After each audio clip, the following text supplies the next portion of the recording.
28 अगस्त 2024 shift 1 में पूछा गया है क्वेश्चन वाटर प्यूरिफिकेशन की टेक्निक से संबंधित है। पिछले एग्जामिनेशन को देखेंगे तो कुछ एक ऐसे सवाल आपसे इनपुट हुए जहां तक आपकी पहुंच अभी तक नहीं थी। तो बहुत ज़्यादा इन डेप्थ में न जाते हुए ऐसे क्वेश्चंस को कम से कम उस क्वेश्चंस के बारे में पूरी तरीके से जान लेना आवश्यक है, क्योंकि अगर क्वेश्चन रिपीट होते हैं तो आराम से ऐसे क्वेश्चंस को आप हैंडल कर लो।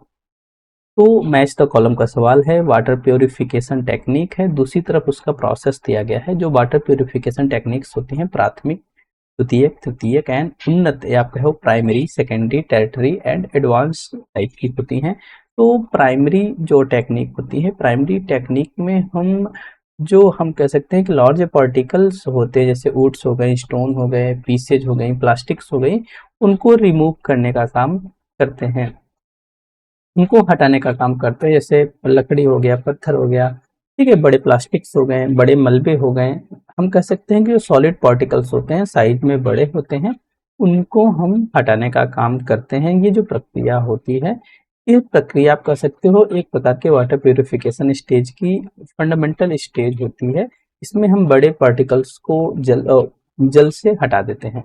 जो सेकेंड टेक्निक होती है उसको हम सेकेंडरी ट्रीटमेंट के नाम से जानते हैं, द्वितीयक जल शोधन के नाम से जानते हैं।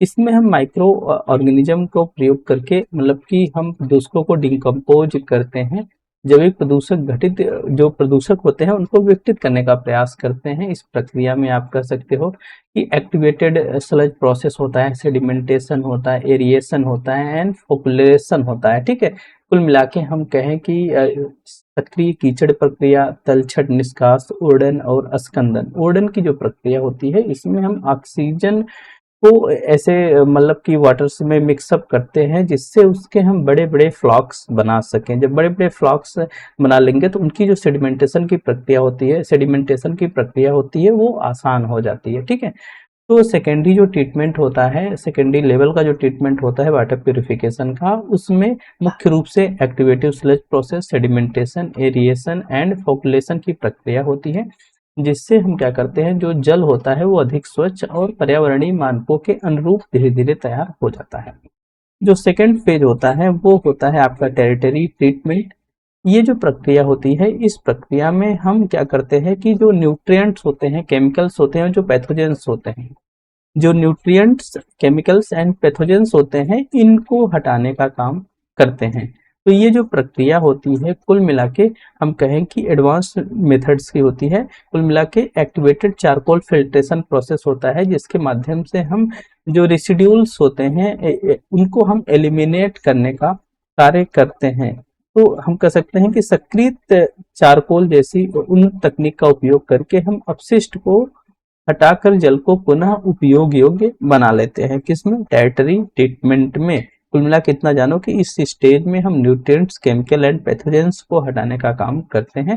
जो टेक्निक्स होती है वो एडवांस मेथड की होती है, एक्टिवेटेड चारकोल फिल्ट्रेशन मेथड होता है, जिसके माध्यम से हम एलिमिनेट करते हैं रेसिडुअल वेस्टेज को। ठीक है, नेक्स्ट ऑन है फोर्थ, जिसको हम बोलते हैं एडवांस ट्रीटमेंट। इसमें हम क्या करते हैं कि जो भारी धातु होती हैं, हम कह सकते हैं कि जो हैवी मेटल्स होते हैं, वो फार्मास्यूटिकल्स होते हैं, टॉक्सिक सब्सटेंसेज होते हैं। ठीक है, तो इनको हटाने की प्रक्रिया होती है, ये विषैले होते हैं, तो जल से इनको हटाने की प्रक्रिया होती है। इनको हटाने के लिए इसका ओजोनेशन आप कह सकते हो, और अल्ट्रावायलेट डिसइंफेक्शन आप कह सकते हो कि पराबैंगनी किरणों द्वारा विसंक्रमण कर जल को उच्चतम गुणवत्ता तक शुद्ध किया जाता है, प्यूरिफाई किया जाता है, हाईएस्ट क्वालिटी तक। ठीक है, हाईएस्ट आप कह सकते हो कि क्वालिटी तक, जल को तो क्वालिटी ही बोलेंगे ना, तो क्वालिटी तक इसको हम क्या करते हैं, प्यूरिफाई करने का काम करते हैं। तो 4 स्टेजेस हैं। प्राइमरी ट्रीटमेंट में हम सॉलिड वेस्टेज को हटाने का काम करते हैं,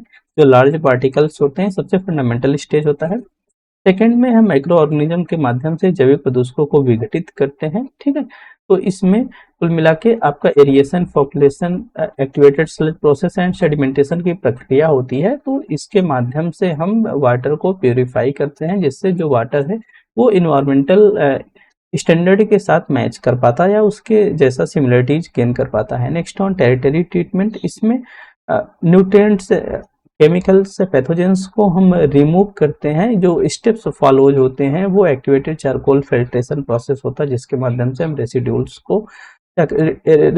जो आपके वेस्टेज होते हैं उनको एलिमिनेट करते हैं। फोर्थ ऑन एडवांस ट्रीटमेंट, इसमें हम रिमूव करते हैं हैवी मेटल्स को, फार्मास्यूटिकल्स एंड टॉक्सिक सब्सटेंस को हटाने का प्रयास करते हैं। ओजोनेशन एंड अल्ट्रा वायलेट डेसिफेक्शन के माध्यम से हम वाटर को हाईएस्ट लेवल तक प्यूरिफाई करने का काम करते हैं। तो यही से सवाल हमसे पूछा गया है। देखिए अब तो आप शायद बहुत अच्छे से इसको हल कर जाएंगे।